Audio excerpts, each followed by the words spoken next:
Hello, everybody. This is Mrs. G's Story Time, and we are reading The Tanglewood Secret by Patricia Sanchen, and by permission of Moody Publishing Company.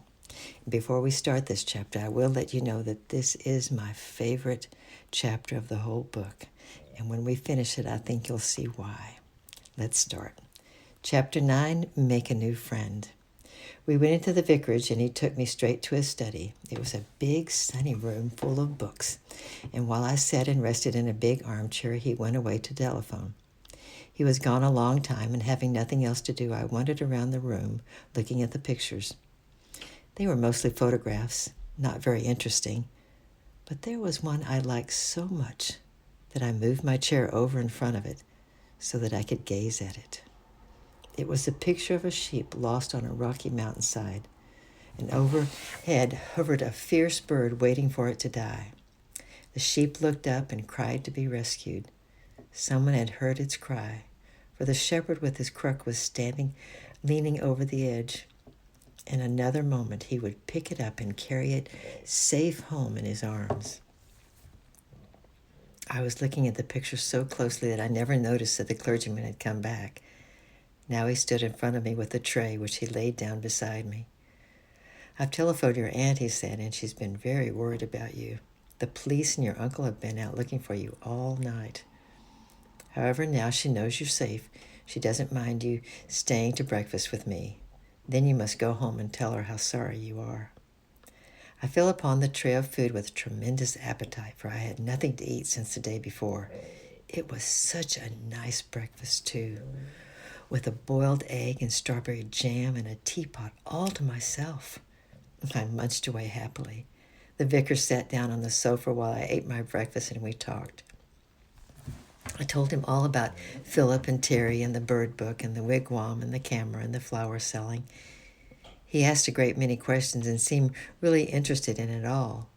But when I had finished my last mouthful of bread and jam, I realized now that I should probably be sent straight home, and I didn't want to go just yet, for I thought my new friend was one of the nicest men I'd ever met, except perhaps Mr. Tandy, the old shepherd.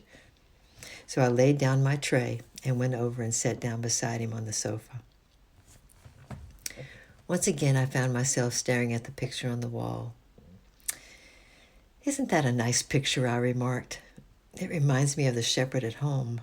One of his lambs escaped, like the one in the picture, and he went back to look for it, and I went too, and we looked for ever so long, and then we found it all tangled up in a thorn bush, and it took Mr. Tandy ages to get it out.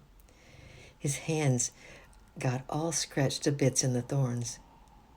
My friend was looking at the picture too, and he didn't answer for a moment. "Ruth," he said suddenly, "how did the lamb get into such a place? And why did he ever get lost?" "Well," I replied, "I suppose he ran away. They often do." "Yes," went on the clergyman, and he was speaking very seriously now. "But why did he run away? He had a kind shepherd and a very nice green field. Why didn't he stay there?" "Well," I answered thoughtfully, "I expect he thought it looked nicer outside and went to see. Then I expect he got lost, and when he wanted to go back, he just couldn't find the way." "You're quite right," said my new friend. "Just look at the lamb in the picture.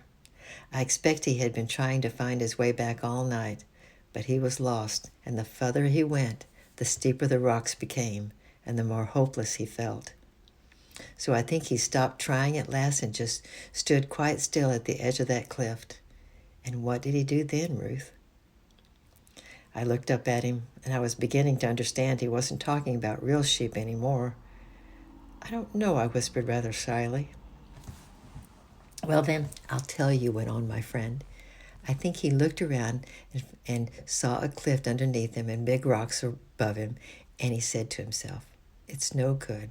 I can't possibly get back by myself. There's only one person who can take me home, and that's the shepherd.' So he opened his mouth and gave a little cry. The shepherd had been waiting all night for that little cry. As soon as he heard it, he leaned over and picked up the lamb and carried it safe back to his own field. And I don't know who was happier, the lamb or the shepherd? My eyes were fixed on him. I knew now that he was talking about me. I ran away too and got lost last night, didn't I? I whispered. You did, answered the shepherd. And you'll never find your way back on your own, Ruth. There's only one person who can take you back in God's way and keep you there, and that is the Lord Jesus Christ, who calls himself the Great Shepherd, the Good Shepherd. Every time you are naughty, you are getting a little further away from God's way and a little bit more lost than you were before. What you have to do is to stop trying to make yourself good. You'll have to tell the shepherd that you're quite lost and ask him to find you. Will he really do it? I asked. Ruth, said the clergyman suddenly. How old are you? 9, I answered, wondering what that had to do with it. Well, then, he's been loving you and looking for you for 9 whole years. Don't you think he'll be glad to hear you call to him? And when he's been waiting for such a long time? I sat very still, thinking hard. Is that really all I've got to do to be good? I asked at last. I thought it was very difficult to be good. It's all you must do at first, he answered. That's the wonderful part. You see, the Good Shepherd has done it all for you. He took away sin when he died on the cross, so that you can be forgiven without any punishment. You told me that your friend's hands were dreadfully torn and scratched as he rescued that lamb, but he lifted it out of the thorns without hurting it at all. And just in the same way, Jesus, the Good Shepherd, was wounded and hurt when he came to look for you, and he's done everything, and all you have to do is say thank you and believe that his wounded hands can lift you up and carry you back to God's full the moment you ask him. And what happens then, I asked. Will I always be good after that? You won't always be good all at once, he replied, but you will always belong to the Good Shepherd, Jesus, and he will begin to teach you how to be good. He will often speak to you in your heart, and you must learn to listen to his voice. When he speaks, you must always try to obey. And when you must learn to talk to him about everything too. We call it praying, but really it means sharing everything with Jesus. Once more we sat still for a long time, and at last the shepherd spoke. I have to go to my church now, he said gently, but you must go home or your aunt will think that you've run away somewhere else. But before you go, I was going to give you a copy of the picture for your very own. Take it with you and look at it often, and every time you look at it, remember that you're the lost lamb and that the Good Shepherd is waiting to find you as soon as you ask him. One other thing. Have you a Bible of your own? I said I had a Bible in my drawer at home. Then when you get home, find the Gospel of Luke and read a little bit every night. It will tell you all the story of the shepherd and how he came to earth to look for the lost sheep. And when you finished it, read the other Gospels, Matthew, Mark, and John. He opened a drawer and took out a postcard-sized copy of the picture on the wall. I took it with shining eyes and whispered, "Thank you." I followed him out, holding my new little treasure tightly, and he came to the gate and stood watching me as I set out along the road. When I'd gone a little way, I turned around and ran back. Shall I come back and tell you when it's happened, I asked? He nodded. I was hoping you would, he admitted. I shall always be glad to see you, so come whenever you like. I left him and turned the corner, and the road ahead of me led back home. At the thought of home, my heart beat rather fast. What would my aunt and uncle say to me, and what would I say to them? But I did not worry very much, for I had more important things to think about. In my hand was the picture, and in my heart I decided what I was going to do. I would find some quiet place far away from everyone, and before I went back home, I would ask the Good Shepherd to find me and make me one of his lambs. I was very fussy about the spot. I didn't want to be seen from the road, and I wanted to be quite alone. So I walked on until I came to the woods and slipped in and out among the trees until I reached a little clearing away from any path. Here I knelt down and felt as though I was in some secret chapel far away from the world. I looked again at my picture, but at first I dared not pray. I felt as if my whole life was going to depend on the next few moments. What if I spoke and nothing happened? What if the Good Shepherd had gone away and was not listening anymore? Then I spoke aloud to the Good Shepherd. I told him about my naughtiness and how I couldn't be good by myself. I told him I was sorry because I'd kept him waiting so long. And then I asked him to forgive me and to find me and pick me up in his arms and never let me run away from him again. And then I waited perfectly still for my answer, almost expecting to feel gentle arms thrown around me. But what happened? I heard nothing, I felt nothing, but I knew deep inside that my prayer was heard. I knew that at that moment I had been searched for, loved, and found. I was so happy that I stayed where I was for a long time, as though if I moved I would break some spell. I was not only happy, I was thankful too. I remembered how long he had waited, and I thought about Mr. Tandy's poor bleeding hands and remembered how Jesus' hands had been wounded when he died on the cross for me.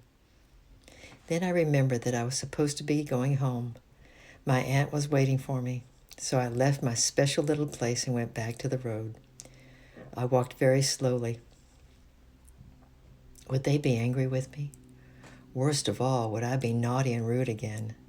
My rudeness seemed to come whether I wanted it to or not, and if I was naughty now, everything would be spoiled. And I remembered something else. The Good Shepherd had picked me up in his arms, and I could tell him everything, if he really was as close to me as all of that.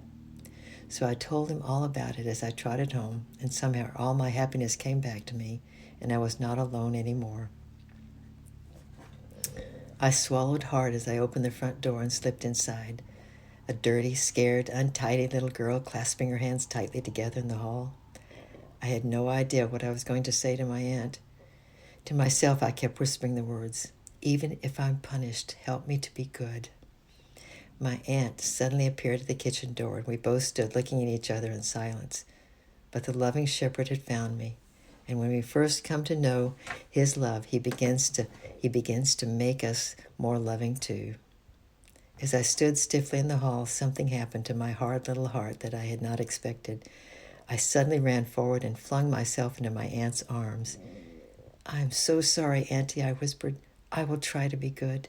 And please, please don't send me away to boarding school. I want to stay here with you, and I'll never, never run away or be naughty again."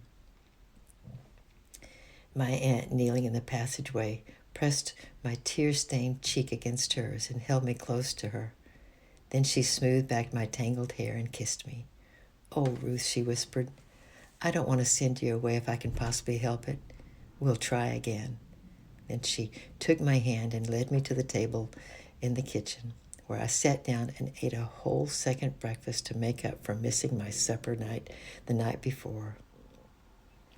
Now you see why that's my favorite chapter of all. And if there's anyone out there that is not one of God's little lambs, then you can just talk with me or Uncle Phil or anybody at King's Club, and we'd be glad to show you in Scripture how to become one of his little lambs. We love you, and we're praying for you. Bye-bye.